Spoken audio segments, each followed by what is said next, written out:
Okay, so I'm an ordinary Palestinian refugee living in Lebanon in a Palestinian refugee camp. We're telling the American public here about the refugees and about the right to return and why is it so important for us as refugees to go back to our land and to our home. Well, actually, what happened was the members of the SJP, like, they were objecting about the presence of Alison Weir, and when I did not quite understand why they were objecting, so I asked them why, and one of them answered that Alison Weir writes about or says that Israel has no right to exist. So I said, where's the problem about that? Because I'm coming here to say that Israel has no right to exist.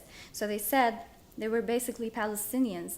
They said, this kind of things we like discuss between each others, but we cannot discuss them in front of people. American people, like, because that might, inside the campus, of course, because that might cause problems for the SJP, and they would like cut off the university would cut off the funds. If the SJP was like accused of being anti-Semitic, the university is going to stop their funds and they're going to shut down, and no one is going to talk about Palestine anymore.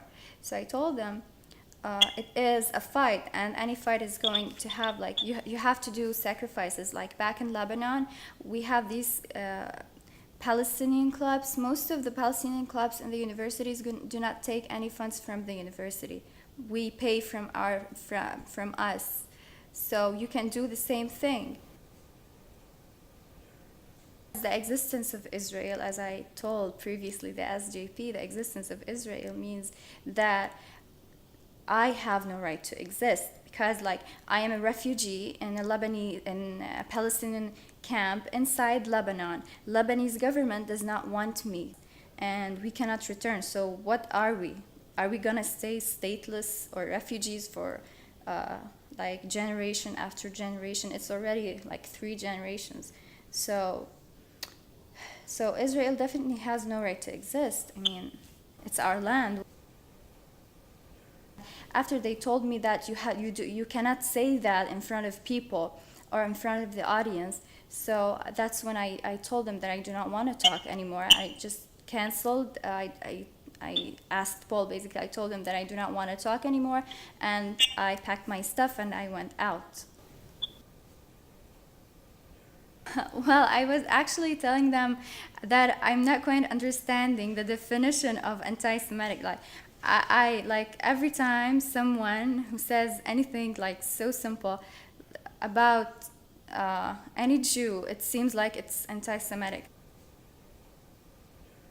They had in mind that we're going only to discuss the humanitarian conditions, that's all. Like, I'm going to say, yeah, we're poor, we're hungry, we're thirsty, we're whatever. And they did not expect that I'm going to go for any political issue, like the Israeli right to exist, or the 194, or the right to return.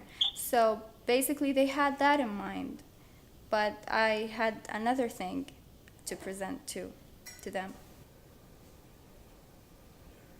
I want to say that when I came to the USA, it's like I had this feeling that I can talk, or I could talk anything that I want, and I can express anything I want, because what we know about America, it's my first time in America, so what we know about it is that the country of freedom, and we can say whatever we want. So like having from the third event restrictions among what I said, what I wanted to say, is really something interesting about America. I do not believe that they do not want to hear about it. They're just like did not know before about it.